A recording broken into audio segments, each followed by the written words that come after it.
हमको जिस तरीके से हमारे उलमा को नाजायज और जाली केसों में फंसाकर जेलों में ठूंसा जा रहा है। हम भारत में संवैधानिक रूप से अपनी जिंदगी जीना चाहते हैं और हमें अपने धर्म की आजादी बाबा B.R. अम्बेडकर साहब ने हमें दी है और उसी के मुताबिक हम अपनी मांगों को रखने का यहां काम करेंगे। हजरात, ये चीज आपको बहुत जरूरी है कि आप यहां पर शांति बनाए रखें और किसी भी तरीके के अफरा तफरी में न आने की कोशिश करें।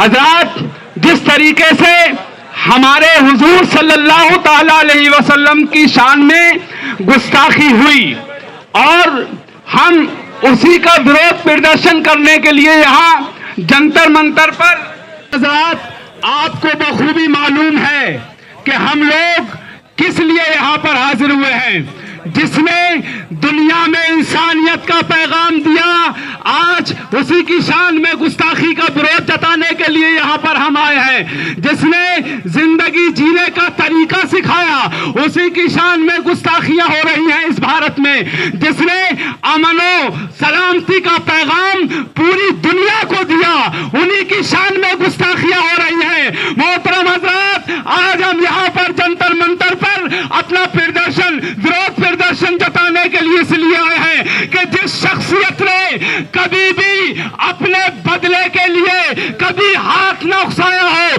कभी जबान नहीं निकाली हो, मोहतरम हज़रात मैं आपकी तवज्जो चाहता हूं और मीडिया के बिंदुओं से मैं पुरजोर गुजारिश ही करता हूं कि ये सलामती का पैगाम आप छाप कर लोगों को दिखाइए कि हमारे सरकार सल्लल्लाहु ताला अलैहि वसल्लम के ऊपर जब एक बुढ़िया कूड़ा फेंका करती थी, उनका अपमान करती थी, जबकि आप वो ज़ाहिरी हालत में मौजूद थे। पार्टी बरेली। साथियों, बहुजन समाज में जन्मे सभी महापुरुष, सभी संतों को एक लाइन में खैरत अकीदत पेश करते हुए अस्सलाम वालेकुम। क्रांतिकारी जय भीम, जय संविधान। साथियों, जिस तरीके से आज का जो मंच जंतर मंतर पे सजाया गया है, इसके मुख्य अतिथि भीम आर्मी के चीफ, आज़ाद समाज पार्टी के राष्ट्रीय अध्यक्ष, नगीना लोकसभा से जीत करके संसद पहुंचते हुए आदरणीय माननीय चंद्रशेखर जी और भीम आर्मी के विनय रतन जी। साथियों, आज का जो विषय है, धार्मिक गुरुओं को जिस तरीके से टारगेट किया जाता है, यह एक जो मनवादी लोग हैं, इनकी एक गलत दिमाग में एक वहम बैठ चुका है और ऊपर से दे दिया है कि पत्थरबाजी पत्थरबाजी पत्थरबाजी, एक नाम रट लिया पत्थरबाजी। जिस तरीके की पत्थरबाजी की कोई वीडियो, कोई फोटोज, किसी तरह की कोई पुष्टि नहीं होती है और फिर भी वही पत्थरबाजी का नाम दिया जाता है। बीच में हमारे हुजूर सल्लल्लाहु अलैहि वसल्लम के शान में इतनी अब्द शब्द बात किए हैं जो हम कह नहीं सकते। ये भी नागवार हैं कि हालात ज़माने के हमें संभलने नहीं देते, हालात ज़माने के हमें संभलने नहीं देते, हम साथ में चलते हैं मगर चलने नहीं देते। और बुझा दो इन नफ़रत की हवाओं को, बुझा दो इन नफ़रत की हवाओं को, क्योंकि ये उल्फत के चिरागों को जलने नहीं देते, क्योंकि ये उल्फत के चिरागों को जलने। बाबा साहब ने जो कहा है कि एक वक्त या किसी वक्त में भी आपके पैर में चप्पल नहीं हो, पर शिक्षा ज़रूर होना चाहिए, क्योंकि शिक्षा वह शहरनी का दूध है, जो पिएगा वो दहाड़ेगा।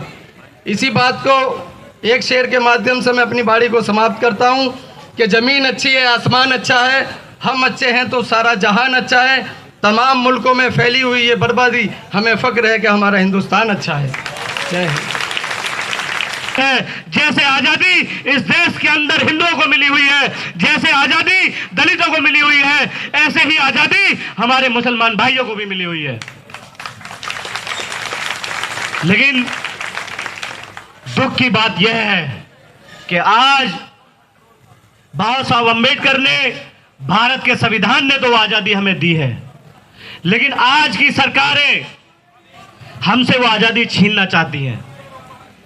तो हमारा पहले विषय है कि जो बाबा साहब अंबेडकर की दी हुई आजादी है उसको हमसे जो है आज की सरकारें छीनना चाहती हैं।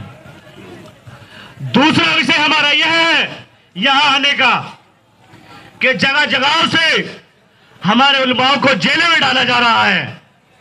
बेकसूर उलमाओं पे झूठे मुकदमे लगाए जा रहे हैं और उनको जेल में भरने का काम किया जा रहा है। तो आज हम अपने उलमाओं की आवाज उठाने के लिए जंतर मंतर पर आए हैं। तीसरा विषय हमारा यह है कि आए दिन हमारे नबी पाक मोहम्मद सल्लल्लाहु अलैहि वसल्लम की शान में गुस्ताखियां हो रही है, और अगर हम उनकी आवाज उठाने के लिए रोडों पर आते हैं, हम बोलने का काम करते हैं, तो हमारे लोगों को, चाहे वो मेरठ के पास मुंडाली हो, 30 लोगों में जेल भेज दिया गया, चाहे वो डसना मसूरी का मामला हो, वहां 50 लोगों को जेल भेज दिया गया, चाहे वो सिकंदराबाद का मामला हो, वहां हमारे 100 लोगों को जेल भेज दिया गया। जहां हमारे लोग आवाज उठाते हैं वहां हमारे लोगों को जेल में डाला जा रहा है, और हम अगर कुछ कर रहे हैं तो हम उनकी आवाज उठाने का काम नहीं कर रहे, क्योंकि आज हम घरों से निकलने के लिए तैयार नहीं हैं। यह सोचने की बात है कि भारत के अंदर, उत्तर प्रदेश के अंदर एक ऐसी मानसिकता की सरकार है कि एक आदमी को बचाने के लिए जिसने पूरे देश का माहौल खराब करने का काम किया, जिसने जो है हमारे नबी पाक की शान में गुस्ताखी करने का काम किया, जिसने जो बाबा साहब अंबेडकर के हमारे भारतीय संविधान के माध्यम से हमें अधिकार मिले हैं, उन अधिकारों को हमारे कुचलने का काम किया, जिसने हमारे धर्म पे जो है आग उड़ाने का काम किया, अगर हम उसके लिए आवाज उठा रहे हैं तो हमारे लोगों को जेल में डाला जा रहा है।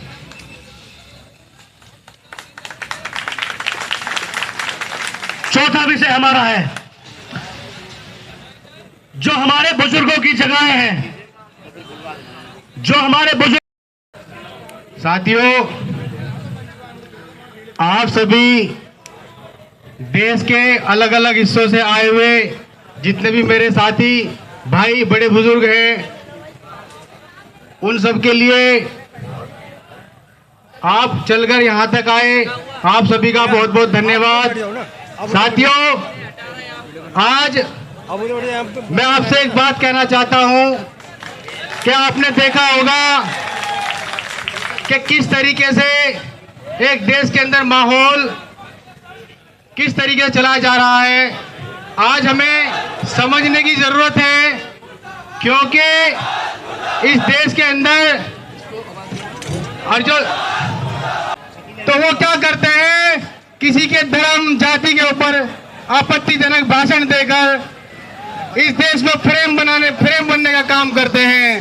साथियों, हमारा उद्देश्य और हमारा कर्तव्य आज के टाइम में यह होना चाहिए कि इस देश के संविधान लोकतंत्र को बचाने के लिए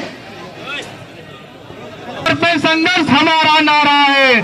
साथियों, आप सभी से अपील है, यह आपका प्रोग्राम है, आप सभी यहाँ पर आकर बैठे, यहाँ पर आपका मंच है,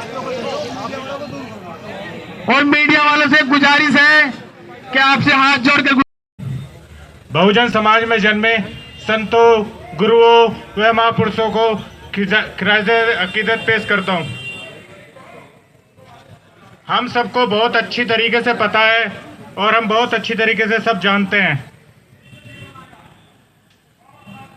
जलते घर को देखने वालों फूस का चप्पर आपका है। जलते घर को देखने वालों फूस का चप्पर आपका है। आपके पीछे तेज हवा है, आगे मुकद्दर आपका है।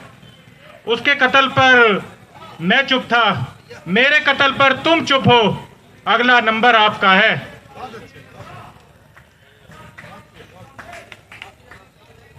सुना है ऊंचा सुनती है दिल्ली, सुना है ऊंचा सुनती है दिल्ली, फिर भी बहुत दूर है दिल्ली। सुना है ऊंचा सुनती है दिल्ली, फिर भी बहुत दूर है दिल्ली। दरबार में कोई नहीं बोलता, दरबार में कोई नहीं बोलता, बोलता है तो माननीय चंद्रशेखर आजाद बोलता है। मैं यही कहूंगा सभी साथियों से, सभी भाइयों से, 2014 के बाद जो हालात हैं, अगर आपको लगता है कि हमारा काम बहुजन समाज के लिए महत्वपूर्ण है तो आप हमें आर्थिक सहयोग के लिए सीन दिखाए गए QR कोड स्कैन और फोन पे और गूगल पे और UPI और बैंक अकाउंट में कर सकते हैं। फोन पे, गूगल पे 9250529129, UPI 9250529129 bank account state bank of India AC 104299462008, IFSC code SBIN 00066563। आपका छोटा से छोटा सहयोग समाज और हमें और मजबूत करेगा, जिससे हमें बहुजन पत्रकारिता में और निष्पक्ष बनाने में मजबूत करेगा। जय भीम, जय भारत।